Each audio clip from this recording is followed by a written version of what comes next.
हमारे बीच पधारे अधिवक्ता श्री जयवीर प्रकाश जी को मैं सभी ने इस मंच की ओर आमंत्रित करता हूं कि वो मंच की ओर पधारे और अपने ऊर्जावान शब्दों से इस कार्यक्रम में नई जोश और ऊर्जा का विहंगम करें। बहुत बहुत साधुवाद आदरणीय मंच संचालक साहब। साथियों, आज बहुत ही हर्ष का विषय है कि राजस्थान ग्रामीण बैंक का SC/ST कर्मचारियों का जो परिषद है उसका पहला अधिवेशन यहाँ पर हो रहा है और मैं आप सभी को जो आप लोगों ने उद्देश्य बनाया है, इस परिषद का लक्ष्य निर्धारित किया है, उसको आप सहर्ष प्राप्त करें, आसानी से प्राप्त करें, कोई विघ्न ना आए, इसके लिए मैं आप सभी को अपनी ओर से मंगल कामना प्रेषित करता हूँ। साथियों, मैं ये सोच रहा था कि मुझे क्या बोलना चाहिए, क्या नहीं बोलना चाहिए, क्योंकि सत्य बोलने पर जो लोग सत्य पर आधारित नहीं होते हैं या जिनका जीवन सत्य पर आधारित होकर नहीं चल रहा होता है, सत्य के उद्घाटित होते ही उनको अपमान महसूस होता है और वो शब्द चुभने लगते हैं, बुरे लगते हैं। लेकिन परम पूज्य बाबा साहब डॉक्टर भीमराव अम्बेडकर जब मैं देखता हूँ तो उन्होंने सामने जो जनता बैठी है, जो उनको सुनने के लिए आई है, उन्हें क्या पसंद है और क्या नहीं पसंद, इस बात पर कभी गौर नहीं किया। लेकिन एक बात उन्होंने अपने दिमाग में जरूर रखी कि ये जो सामने जनता मुझे सुनने आई है, मैं इस जनता का कल्याण कैसे कर सकता हूँ। तो जिन बातों से जनता का कल्याण हो और जो बातें लोगों के लिए जरूरी हों, वो बातें हमें जरूर बोलनी चाहिए। निश्चित तौर पर आप सभी लोगों ने बड़ी मेहनत परिश्रम के साथ में नौकरियां प्राप्त की हैं, इसमें मुझे कोई संदेह नहीं है। लेकिन जब मैं सोचता हूं कि ये मेहनत, ये परिश्रम संविधान से पहले हमारे बाप दादा बहुत करा करते थे, कोई कमी नहीं थी, लेकिन उन्हें नौकरियां नहीं मिला करती थी, काम धंधे नहीं मिलते थे, वो मान सम्मान नहीं मिला करता था। और अब संविधान के माध्यम से हमें ये सब मिलने लगा है और मैं ये देख रहा हूँ कि संविधान भी अपनी शायद उम्र पूरी करता हुआ दिखाई दे रहा है और ऐसा लग रहा है कि संविधान खत्म होता जा रहा है। संविधान का गाना तो हम बहुत गा रहे हैं, लेकिन संविधान के प्रति शायद हम चिंतित नहीं हैं। और मुझे लगता है कि संविधान के खत्म होने के बाद फिर से जो है, मुझे पूरा यकीन है कि हमारे आने वाले जो हमारी पीढ़ियां हैं, वो भी जो है चाहे कितनी भी मेहनत कर लें, कितना परिश्रम कर लें, उन्हें ना तो मान सम्मान मिलेगा, ना नौकरियां मिलेंगी। तो इसलिए वर्तमान परिस्थितियां हमारे लिए बहुत महत्वपूर्ण हो जाती हैं। अगर आज हमने वर्तमान परिस्थितियों में वर्तमान समस्याओं को अगर हमने नहीं समझा, तो हमारे लिए ये बहुत मुश्किल हो जाएगा कि हम आने वाले भविष्य के लिए कुछ ऐसा करके जाएं जिससे कि उनकी मुसीबतें कम हों या उनको मुसीबतों का सामना ना करना पड़े। अभी मैं मंच पर जो बोर्ड लगा है उस पर लोगो देख रहा हूँ, पोडियम पे भी सामने लगा हुआ है, आपके लोगों में है। उसमें लिखा है शिक्षित बनो, संगठित रहो और संघर्ष करो। मैंने इस पर बहुत चिंतन किया और मैंने ये देखा कि बाबा साहेब के जो असली शब्द हैं, सही शब्द ये नहीं है। बाबा साहेब के शब्द हैं एजुकेट, एगिटेट एंड ऑर्गेनाइज। और अंग्रेजी के शब्दों में और हिंदी के शब्दों में बड़ा फर्क है। मैं एक ही शब्द को लेकर जो है फर्क बताने का प्रयास करूंगा, बाकी का नहीं, क्योंकि समय का भी देखना पड़ेगा, समय के भी उस महत्व को समझना पड़ेगा। जब हम हिंदी में बोलते हैं शिक्षित बनो, तो इसका मतलब समाज ने लगाया कि हमें शिक्षित होना है, तो सारा समाज शिक्षित होने में लग गया। शिक्षित किस लिए होता है? नौकरी पाने के लिए। और नौकरी किस लिए होती है? अपने लिए, अपने परिवार के लिए। लेकिन परम पूज्य बाबा साहब जो कह रहे हैं, वो कह रहे हैं एजुकेट। एजुकेट का हिंदी में अर्थ होगा शिक्षित करो। बड़ा फर्क है।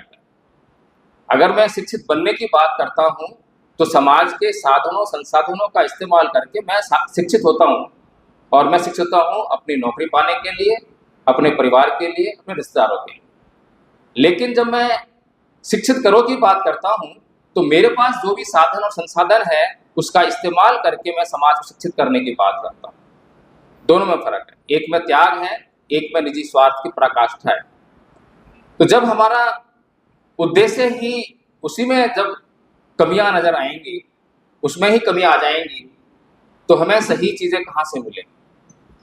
बहुत चिंतन किया, बहुत जोर लगाया दिमाग पर कि भाई जब बाबा साहेब डॉक्टर भीमराव अंबेडकर इस समाज के लिए कार्य कर रहे थे तो एक ही अकेले अंबेडकर थे, कोई हमारे पास 10-20 हजार अंबेडकर नहीं थे, एक ही थे।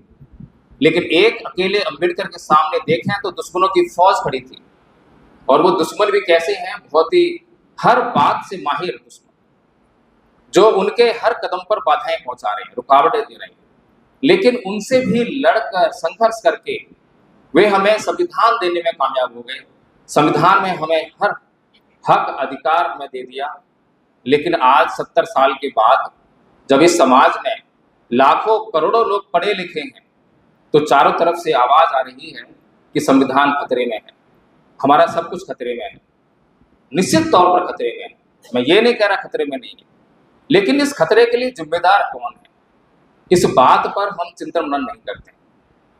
मैं जहां तक चिंतन मनन करता हूं, समझ पाया हूं, तो मुझे यही समझ में आया है कि हम सामाजिक बेईमान हैं। मैं माफी चाहूंगा, शब्द बहुत कड़वा है, लेकिन हम सामाजिक बेईमान हैं और हमारी सामाजिक बेईमानी के कारण जो है समाज गड्ढे में जा रहा है, समाज का सब कुछ खतरे में आ गया है। हम सामाजिक बेईमान इसलिए हैं क्योंकि हमने अपने जीवन का उद्देश्य अपने लिए सुख सुविधाओं को जुटाना और उन सुख सुविधाओं को इस्तेमाल करने तक ही सीमित कर लिया है। हम समाज के लिए अपने जीवन में कोई भी त्याग, कोई भी समर्पण, कोई भी बलिदान करने के लिए तैयार नहीं। हमारा जीवन अपने लिए ही निश्चित हो गया है। तो जब हम सभी अपने अपने लिए जिएंगे और समाज के लिए कुछ भी नहीं करेंगे तो मुझे लगता है कि ये सब समस्याओं का सामना हमें करना ही पड़ेगा। अभी पूर्व वक्ता बता रहे थे कि किस प्रकार से बैंक कर्मचारियों को, विशेष तौर पर SC ST के विशेष कर्मचारियों को जो है किस प्रकार से ट्रांसफर जैसी समस्याओं का सामना करना पड़ता है। ट्रांसफर तो होता है, लेकिन ट्रांसफर में किस प्रकार से भेदभाव का सामना करना पड़ता है।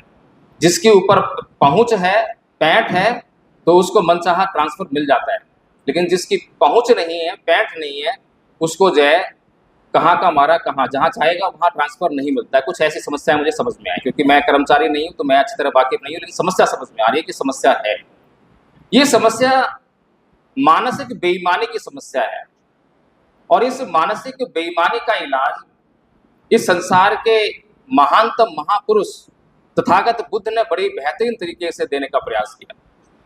और परम पूज्य बाबा साहेब डॉक्टर भीमराव अंबेडकर ने भगवान बुद्ध की शरण जाकर हमें भी हमारा मार्गदर्शन किया कि हमें भी जो है भगवान बुद्ध की शरण जाना चाहिए।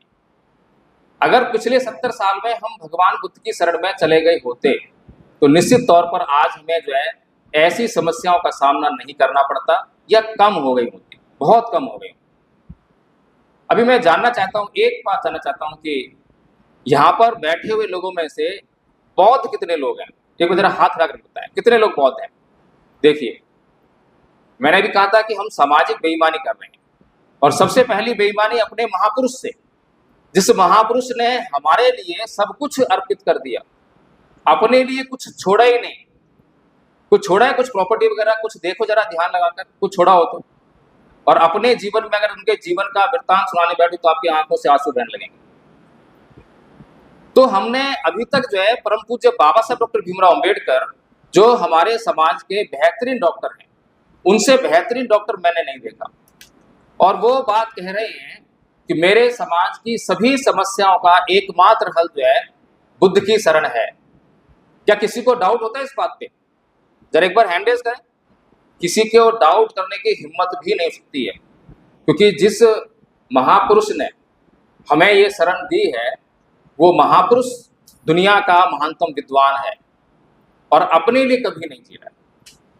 तो इसीलिए हमें भगवान बुद्ध की शरण ही नहीं दी है, बल्कि बाबा साहेब ने लक्ष्य भी दिया था कि जब तक हम जो है छोटी मोटी जातियों में बटे रहेंगे, तो दुश्मन का काम आसान रहेगा। आज भी दुश्मन का काम इसीलिए आसान है क्योंकि हम बटे हुए हैं, और हमें इकट्ठा होने का जो मूल मंत्र दिया वो भारत को बुद्धमय करने का दिया कि भारत को बुद्धमय कर लो। जैसे छोटे मोटे नदी नाले अपना अस्तित्व खत्म करके महासमुद्र का निर्माण करते हैं और वहां पर कोई नदी नाले का नाम शेष नहीं रह जाता, इसी प्रकार से अपनी छोटी मोटी जातियों को जब खत्म करके आप जब बौद्ध बन जाएंगे तो महासमुद्र हो जाएंगे, आपकी सभी समस्याओं का हल हो जाएगा। लेकिन पिछले 70 साल में हम लोग जो है उस दिशा में कुछ भी आगे नहीं बढ़ पाए हैं। इस बात का मुझे बड़ा खेद है और इस बात के लिए हम स्वयं जिम्मेदार हैं। तो मैं, क्योंकि समय कम है, बातें तो मेरी जो है घंटों घंटों तक रहती हैं। यूट्यूब पर वीडियो भी अगर आप देखना चाहेंगे तो एडवोकेट जय भीम प्रकाश यूट्यूब पे अगर डाल देंगे तो बहुत सारे वीडियोज आ जाएंगे।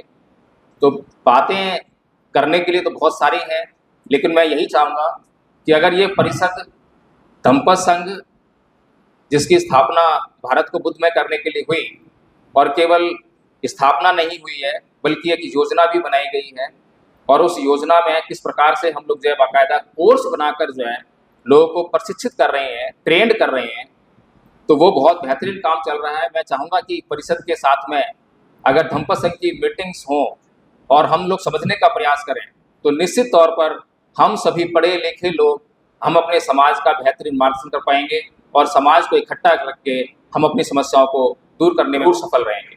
इसी अपनी बात करता हूँ। बहुत बहुत साधुवाद, धन्यवाद, जय भीम, नमो बुद्धाय।